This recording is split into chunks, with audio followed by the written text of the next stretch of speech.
हे दोस्तों, आज मैं आपको बताऊंगा एक की रीजन क्यों कुछ ही लोग बहुत अमीर बन पाते हैं और क्यों ज्यादातर लोग गरीब या फिर मिडिल क्लास रह जाते हैं। रॉबर्ट नाम का एक लड़का था जिसके दो बाप थे। अब आप कुछ गलत मत समझिए, पहला उसका खुद का था पर दूसरा उसके दोस्त का बाप था जिसे वो अपना मुंह बोला बाप मानता था। पहले वाले ने पीएचडी की थी पर दूसरे ने कभी 8th भी पास नहीं की थी। दोनों बहुत ही स्मार्ट और हार्डवर्किंग थे पर दोनों की सोच बहुत ही अलग थी और दोनों रॉबर्ट को अलग अलग बातें सिखाते थे।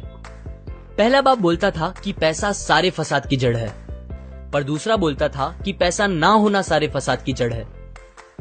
पहला रॉबर्ट को हमेशा महंगी चीजों के बारे में सोचने से मना करता था और कहता था कि वो हमारी हैसियत के बाहर है।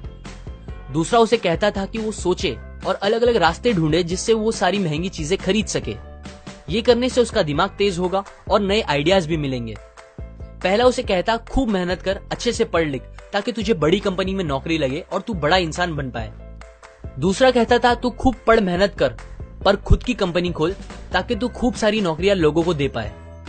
रॉबर्ट के पास एक एडवांटेज था, उसने अपने दोनों बापों को अपनी अलग अलग सोच के साथ बढ़ते और उनकी तरक्की देखी।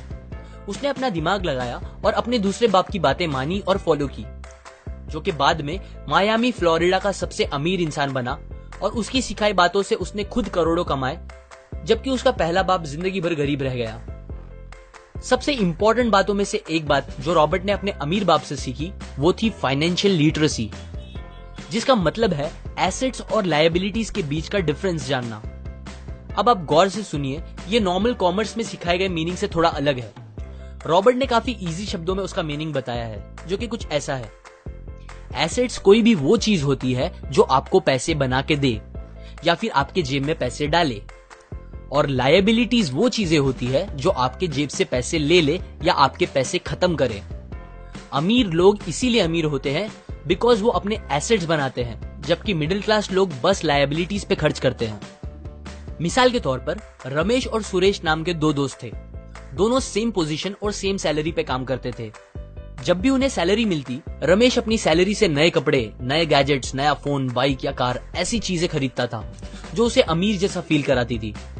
पर वो ये नहीं समझता था कि ये सारी चीजें लायबिलिटीज है जो उसके पैसे उससे ले रही है, ना कि बस जब वो उन्हें खरीदता है तब, बल्कि आगे भी मेंटेनेंस वगैरह के लिए, जिसकी वैल्यू वक्त के साथ कम हो जाएगी और ना ही वो उससे आगे कुछ पैसों का प्रॉफिट देगी। बट सुरेश ऐसा नहीं था। वो ये सारी चीजें नहीं खरीदता था जब तक कि उसके लिए बहुत जरूरी ना हो वो चीज खरीदना। वो पैसे जमा करता था और एसेट्स पे खर्च करता था, जैसे कि स्टॉक्स, बॉन्ड्स, रियल एस्टेट, अपनी खुद की स्किल्स बढ़ाने के लिए या कुछ सीखने के लिए जो उसे आगे और पैसे बना के दे।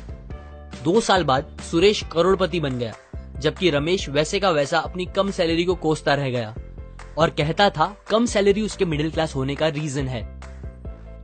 एक गरीब इंसान का कैश फ्लो कुछ इस तरह होता है। उसे पैसे मिलते हैं और फिर वो पैसे उसकी जरूरी खर्चों में खत्म हो जाते हैं। एक मिडिल क्लास का कैश फ्लो थोड़ा सा अलग होता है। उसे पैसे मिलते हैं, वो पैसे जरूरी खर्चों और लायबिलिटीज में खत्म कर देता है। इसीलिए मिडिल क्लास और गरीब में ज्यादा फर्क नहीं है। मोस्टली मिडिल क्लास लोगों को लगता है उनका घर उनका एसेट है, पर ऐसा नहीं है। आपका घर आपको पैसे बना के नहीं देता अनलेस आप उसको भाड़े पे दो, जबकि अमीर लोगों का कैश फ्लो ऐसा होता है। उन्हें पैसे मिलते हैं, वो उस पैसों से अपने एसेट्स बनाते हैं पहले और फिर उससे बने पैसों से खर्चा करते हैं। इसीलिए वो अमीर होते जाते हैं क्योंकि उनके इनकम के सोर्स बढ़ते जाते हैं। अगर आपको अमीर बनना है तो ये बात याद रखिए अच्छे से। इस बात से फर्क नहीं पड़ता कि आप कितना कमा रहे हैं, बल्कि आप उन पैसों को कैसे और कहां खर्च कर रहे हैं, ये इंपॉर्टेंट है।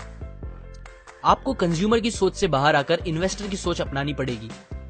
लोग कंप्लेन करते हैं उनकी खराब कंडीशन का रीजन उनकी कम सैलरी है और सैलरी बढ़ेगी तो वो आराम से रहेंगे।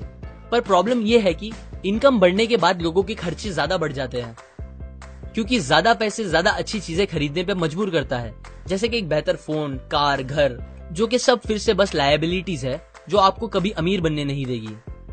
ये बातें मैंने रॉबर्ट कियोसाकी की book rich dad poor dad से पढ़ी है, जो वो पहली बुक थी जिसने मेरी सोच चेंज की और बेहतर बनाई।